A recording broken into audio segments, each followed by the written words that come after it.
বন্ধুগণ আমার, ইমাম গাজ্জালী রাহমাতুল্লাহি আলাইহি একটা কিতাবের ভিতরে লেখা হয় একটা চমৎকার ঘটনা। একজন আল্লাহর ওলি স্বপ্নে দেখতেছে একটা মজলিস কায়েম হয়েছে, যেই মজলিসের ভিতরে প্রধান অতিথি হচ্ছে আপনি আমার পয়গম্বর আকায়ে নাম তাজেদারে মদিনা মুহাম্মাদের আরবি সাল্লাল্লাহু আলাইহি ওয়াসাল্লাম সেই মাহফিলের হচ্ছে প্রধান অতিথি। ডান দিকে কিছু তার সঙ্গী সাথী আছে, খাদেম আছে, যেটা হচ্ছে সাহাবায়ে কেরাম। বাম দিকে পয়গম্বরের বাম দিকে তার আরো কিছু খাদেম আছে, যেই খাদেমগুলো হচ্ছে পয়গম্বরের উলামায়ে কেরাম। প্রাণের ভাইরা আমার, এই মজলিসের ভিতরে যারা শ্রোতা হচ্ছে 1 লক্ষ বা 2,24,000 পয়গম্বর হচ্ছে শ্রোতা। এত সুন্দর বরকতপূর্ণ মজলিস, যার শ্রোতা হচ্ছে আম্বিয়া আলাইহিস সালাতু ওয়াস সালাম, আর প্রধান অতিথির খাদেমরা হচ্ছে সাহাবায়ে কেরাম, আর প্রধান অতিথির বাম দিকের খাদেমরা হচ্ছে উলামায়ে কেরাম। মুসলমান ভাইরা আমার, হযরতে মুহাম্মদুর রাসূলুল্লাহ সাল্লাল্লাহু আলাইহি ওয়াসাল্লাম প্রধান অতিথির আসন অলংকৃত করে বসেছেন। সামনে সমস্ত আম্বিয়া কেরামের ভিতরে একজন ছিলেন হযরতে মূসা কালিমুল্লাহ, যিনি যাকে আল্লাহ পাক কথা বলার সাথী হিসেবে গ্রহণ করে নিয়েছে। হযরতে মূসা আলাইহিস সালাতু ওয়াস সালাম দাঁড়াইলেন, আল্লাহর নবী সাল্লাল্লাহু আলাইহি ওয়াসাল্লামকে প্রশ্ন করতেছেন, ইয়া রাসূলুল্লাহ, ইয়া হাবিবাল্লাহ। মনের ভিতরে একটা প্রশ্ন জাগ্রত হয়েছে।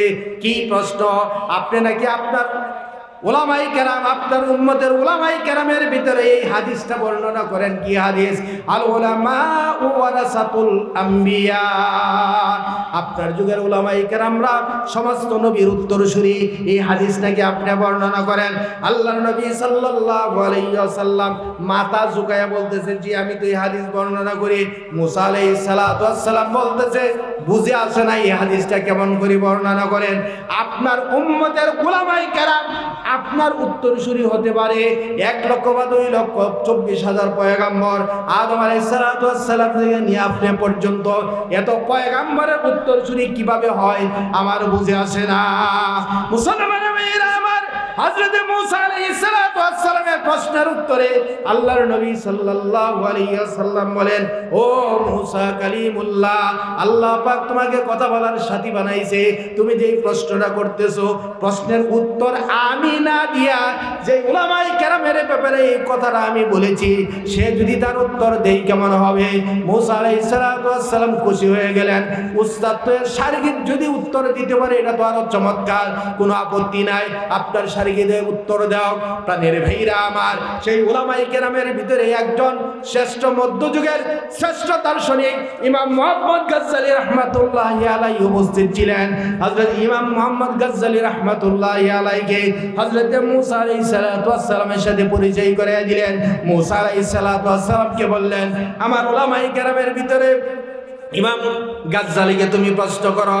ইমাম গাজ্জালী রাহমাতুল্লাহি আলাইহির সাথে আল্লাহর রাসূল হযরতে মূসা কালিমুল্লাহ আলাইহিস সালামের যখন পরিচয় হয়ে গেল, মূসা আলাইহিস সালাম সর্বপ্রথম জিজ্ঞাসা করলেন, আপনার নাম কি? আপনার নাম কি? ইমাম গাজ্জালী রাহমাতুল্লাহি আলাইহি নিজের নাম বললেন, বাবার নাম বললেন, দাদার নাম বললেন। বলতে বলতে বলতে বলতে নূহ আলাইহিস সালাম পর্যন্ত যায় ঠেকলেন, আবার দম ছাইরা বলা আরম্ভ করলেন, একেবারে আদম আলাইহিস সালাম পর্যন্ত যায় পৌঁছে গেল। সুবহানাল্লাহ। হযরত মূসা আলাইহিস সালাম রাগী মানুষ, রাগ করলেন। আমি জিজ্ঞাসি আপনার নামের কথা, অতিরিক্ত বাবার নাম বলতে পারেন, দাদার নাম বলতে পারেন, এর চাইতে বলার কোনো সুযোগ নাই। আপনার ব্যাপারে রাসূল বলে যে আপনারা নাকি সমস্ত নবীর উত্তরসূরি, একটা মজলিসের ভিতরে কিভাবে কথা বলতে হয় এতটুকু আদব আপনাদের ভিতরে নাই, আপনারা আবার নবীদের উত্তরসূরি। এইভাবে যখন মূসা আলাইহিস সালাতু ওয়াস সালাম কথাটা বলল, ইমাম গাজ্জালী রাহমাতুল্লাহি আলাইহি বলতেছে, ও মূসা কালিমুল্লাহ, আপনার কাছে আমি জানতে চাই, আপনি যে আমার উপর যেই ধারণা করেছেন, আসলে এই ধারণাটা, এই কাজটা আমি ব্যক্তিগতভাবে করি নাই। আমি বনি ইসরাইলের, মধ্যযুগের বনি ইসরাইলের শ্রেষ্ঠ একজন পয়গম্বর, শ্রেষ্ঠ একজন রাসূল, আল্লাহ পাক যাকে কথা বলার সাথী হিসেবে গ্রহণ করেছে, সেই মূসা কালিমুল্লাহ থেকে আমি শিখেছি। হযরত মূসা আলাইহিস সালাতু ওয়াস সালাম নড়ে চড়ে বসলেন। এই বেয়াদবি আমি শিক্ষা দিছি? কখন?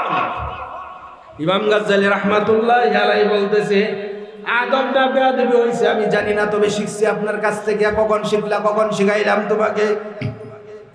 ইমাম গাজ্জালী রাহমাতুল্লাহি আলাইহি বলতেছে, ও মুসা আলাইহিস সালাতু ওয়াস সালাম, সেই দিনের কথা স্মরণ করুন যেই দিন আপনাকে জাদুঘর হিসাবে প্রমাণিত করার জন্যে ফেরাউন এলাকার যত জাদুঘর আছে সবগুলারে একসাথে করছে। তারা সবাই জাদু ছাড়ছে, আপনিও জাদুঘর হইলে তারাও জাদু ছাড়ছে। আপনার ফাইট লাগবে, আপনি জাদুঘর হিসেবে প্রমাণ করার জন্য অনুষ্ঠানের ব্যবস্থা করেছে। সমস্ত দেশের জাদুঘররা যখন জাদু ছাড়লো, এক একজনেরটা বাঘ ভাল্লুক হইল, সাপ হইল, আপনি নিজেও ভয় পাইতেছিলেন। এতগুলা জাদু সাপ ছাড়ছে, কি জানি কি হয়, আপনি ভয় পাইতেছিলেন। সেই টাইমে আল্লাহ পাক ডাক দিয়ে একটা কথা বলেছিলেন, কথাটা কি একটু বলুন?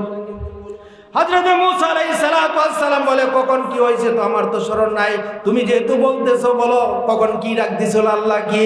হযরত ইমাম গাজ্জালী রাহমাতুল্লাহি আলাইহি বলেছেন, তখন আল্লাহ পাক এমন একটা সংকটময় মুহূর্তে আল্লাহ ডাক দিয়েছিল, ওয়া মা তিলকা বিয়ামিনিকা ইয়া মূসা, ও মূসা তোমার ডান হাতে কে? আল্লাহ পাক ডাক দিছিল আপনাকে নাম ধইরা, আপনার ডান হাতে কে? ও মূসা আলাইহিস সালাতু ওয়াস সালাম, উত্তরে আপনি কি বলছিলেন বলুন? মূসা আলাইহিস সালাতু ওয়াস সালাম বলছে, কি উত্তর দিছি? প্রশ্ন যেহেতু বলতে পারছো, উত্তরও তুমি জানো, তুমিই বলো।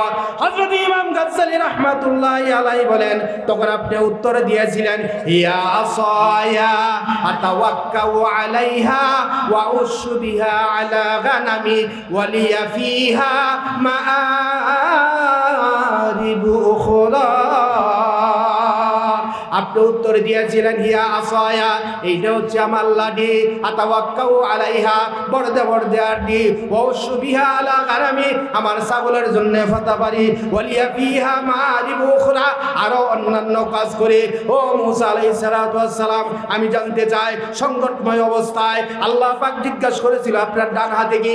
উত্তর তো একটাই ছিল, আমার ডান হাতে লাঠি। কিন্তু এমন অবস্থায়, এমন সংকটময় অবস্থায় আপনি এতটুকু উত্তর দেন নাই, আপনি লম্বা উত্তর দিছিলেন কে?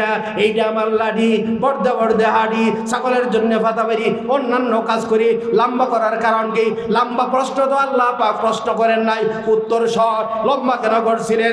মূসা আলাইহিস সালাতু ওয়াস সালাম চোখের পানি ছেড়ে দিয়ে, জোর জোর করে চোখের পানি ছেড়ে দিয়ে কান্না আরম্ভ করলো। ও ইমাম গাজ্জালী শুনো, আমি যখন দিনের কাজ করতাম, শত্রুরা যখন আমার বিরোধিতা করত, আমাকে প্রহার করত, দেশ তারাও করে দিত, আল্লাহর সাথে কথা বলার জন্য আমি অস্থির হয়ে যাইতাম।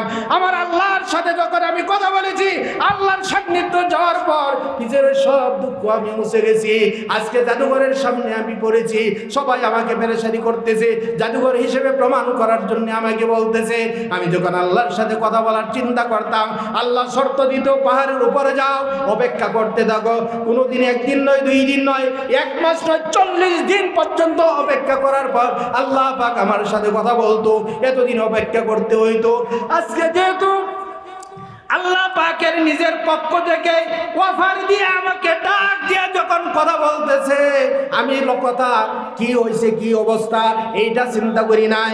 আমি আমার আল্লাহর সাথে, আল্লাহর সামনে দিয়ে, আল্লাহর সংস্পর্শতায় আমার মালিকের সাথে বেশি যেন সময় দেয় কথা হয়, সেই চিন্তা করে আমি আমার কথাগুলা লম্বা করেছি। হযরত ইমাম গাজ্জালী রাহমাতুল্লাহি আলাইহি বলছেন, ও মূসা কালিমুল্লাহ, জীবনে বড় স্বপ্ন ছিল, আল্লাহ পাক যাকে কথা বলার সাথী বানাইছে, কত জীবনে আমি কত চিন্তা নিয়ে আমি স্বপ্নে শুয়েছি, ঘুমাইছি আমি, যে মূসা কালিমুল্লাহর সাথে যদি কথা হইতো, যাকে আল্লাহ পাক জমিনের ভিতরে কথা বলার বন্ধু হিসেবে বেছে নিয়েছেন, সেই নবীর সাথে যদি আমার কথা হইতো। কতদিন চলে গেল, একদিন স্বপ্ন আমার বাস্তবায়ন হয় নাই। আজকে যেহেতু বাস্তবায়ন হয়েছে, সময় চলে যাইতেছে, আমি চিন্তা করি না, আল্লাহ কথা বলার সাথে যেই বন্ধুকে বানিয়ে নিয়েছে, সেই সেই বন্ধুর সাথে যেন আমার বেশি লম্বা কথা হয়ে যায়, এই জন্য নিজের নাম বলেছি, বাবার নাম বলেছি, দাদার নাম বলেছি। বলতে বলতে বলতে বলতে আদম আলাইহিস সালাতু ওয়াস সালাম পর্যন্ত পৌঁছে গেছি। প্রাণের ভাইরা আমার, হযরতে মূসা আলাইহিস সালাতু ওয়াস সালাম উত্তর শুইনা মুস্কি আসি আয়েশা পয়গম্বরের দিকে ইশারা করে বলে, ইয়া রাসূলুল্লাহ, ইয়া হাবিবাল্লাহ, আপনি যে আপনার আলেমে উম্মতের ব্যাপারে বলেছেন আল উলামা ওয়ারাসাতুল আম্বিয়া, সমস্ত নবীদের উত্তরসূরি হচ্ছে সমস্ত উলামায়ে কেরাম, আপনার উম্মতের ব্যাপারে আলেমের ব্যাপারে যে এই কথা বলেছেন যথার্থই বলেছে। আলেমের সম্মান বেড়েছে, সমস্ত নবীদের উত্তরসূরি হয়েছে কিসের বিনিময়ে? কোরআনের বিনিময়ে। কিসের বিনিময়ে? কোরআনের বিনিময়ে। প্রাণের ভাইরা আমার, সেই কোরআনের বাগান হয়েছে আপনাদের এলাকায়, সেই কোরআনের পাখিগুলাই আপনাদের বাড়ির আশেপাশে ঘুরে, সেই কোরআনের পাখিগুলাই যেই টাইমে নাক ডাইকা ঘুমান, প্রচন্ড ঠান্ডার দিন ডাইকা ওঠানো যায় না, আজানের আওয়াজ শুনলেও আপনার ঘুম ভাঙে না, সেই টাইমে ফজরের 1 ঘন্টা আগে প্রচন্ড ঠান্ডার ওজুর পানি দিয়ে ওযু করে আপনাদের মাগফিরাত কামনার জন্য তারা আল্লাহ পাকের কালাম নিয়ে বসে যায়। ঠিকই না? জোরে বলেন ঠিকই না? প্রাণের ভাইরা আমার, 2023 সাল নাকি অভাব অনটন সাল। আমার মন বলে, আমার আকীদার বিশ্বাস এই, যেই দেশের ভিতরে সকাল সন্ধ্যা সর্বদাই কোরআনের দমনীতে দেশ মুখরিত থাকে, এই কোরআনের বদৌলতে আমরা আকীদার বিশ্বাস যদি এই রাখি, কোরআনের বদৌলতে এই অভাব অনটন সারা পৃথিবী গ্রাস করতে পারে, তবে বাংলাদেশ গ্রাস করবে, এটা আমার বিশ্বাস। প্রাণের ভাইরা আমার, আসুন সেই বাগানগুলো আমরা ধরে রাখি।